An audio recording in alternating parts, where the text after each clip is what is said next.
بسم الله الرحمن الرحيم. In the name of Allah, the entirely merciful, the especially merciful. والليل إذا يغشى By the night when it covers, والنهار إذا تجلى and by the day when it appears, وما خلق الذكر والأنثى and by He who created the male and female. إن سعيكم لشتى Indeed, your efforts are diverse. فأما من أعطى واتقى As for he who gives and fears Allah, وصدق بالحسنى and believes in the best reward, فسنيسره لليسرى we will ease him toward ease. وأما من بخل واستغنى But as for he who withholds and considers himself free of need, وكذب بالحسنى and denies the best reward, فسنيسره للعسرى we will ease him toward difficulty. وما يغني عنه ماله إذا تردى And what will his wealth avail him when he falls? إن علينا للهدى Indeed, incumbent upon us is guidance, وإن لنا للآخرة والأولى and indeed, to us belongs the hereafter and the first life. فأنذرتكم نارا تلظى So I have warned you of a fire which is blazing. لا يصلاها إلا الأشقى None will enter to burn therein except the most wretched one, الذي كذب وتولى who had denied and turned away. وسيجنبها الأتقى But the righteous one will avoid it, الذي يؤتي ماله يتزكى he who gives from his wealth to purify himself. وما لأحد عنده من نعمة تجزى And not giving for anyone who has done him a favor to be rewarded, إلا ابتغاء وجه ربه الأعلى but only seeking the countenance of his Lord Most High.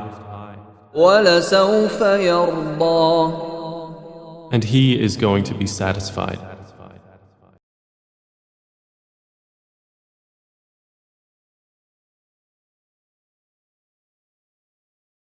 All right, let's get right into it.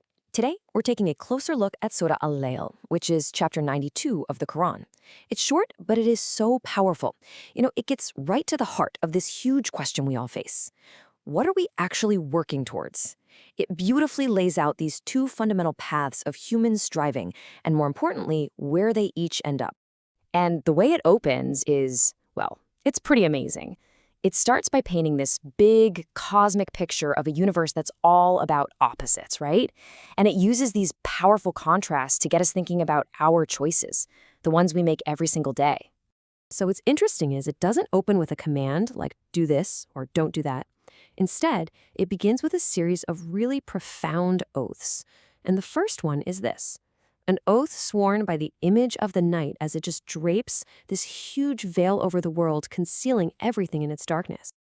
And right away, boom, you get the complete opposite. That darkness is immediately contrasted with the light. The surah swears by the day as it just bursts onto the scene, revealing everything, bringing clarity and life. It's the first of these incredible, stark oppositions. Okay, so you've got this cosmic scale, right? Night and day. And then the verse brings it right down to earth, to us, to the biological. It highlights that fundamental pair, male and female. It's like it's saying, look around. This whole universe is built on these powerful pairs, these opposites. So why all these oaths? What's the point? Well, right here is where it all comes together. After setting up this universal pattern of opposites, we get the punchline, the main declaration. It's basically saying, hey, just like night is different from day, your efforts, your goals, your ambitions, your strivings, they are just as different and pull in completely opposite directions. And this is where we get to the real heart of the chapter. It's about to lay out these two, you could say, archetypes, two totally diverging paths that all our striving can lead us down. All right, path number 1.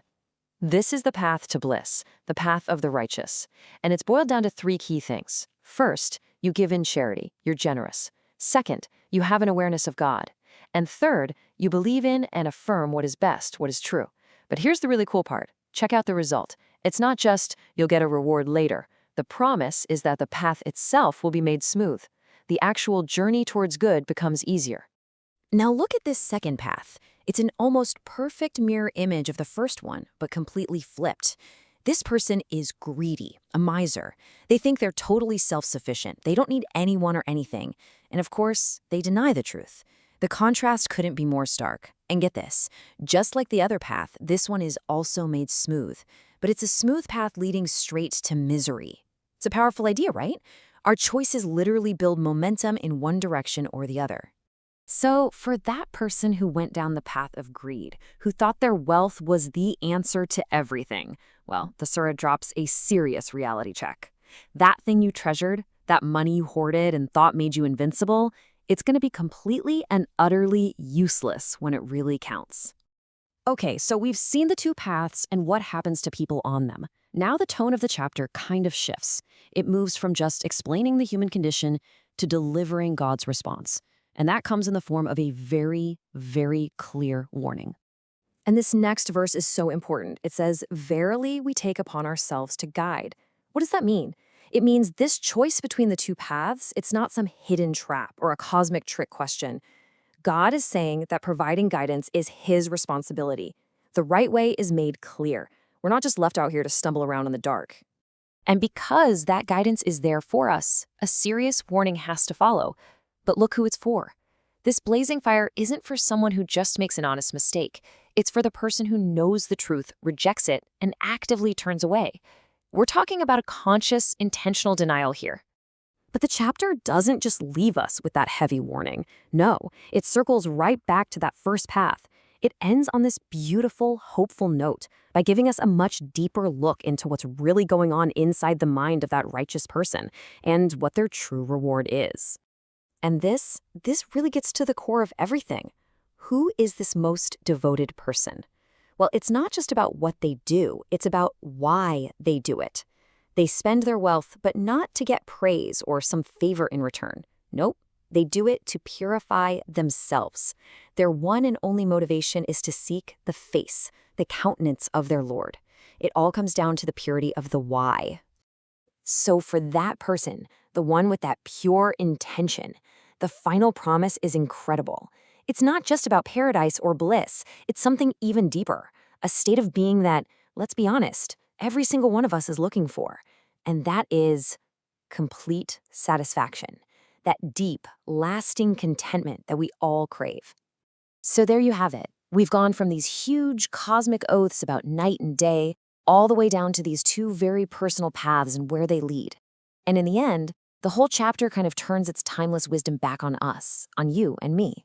It leaves us with this one simple question that we have to ask ourselves. What path are we striving on? Which road are we making smooth for ourselves day by day?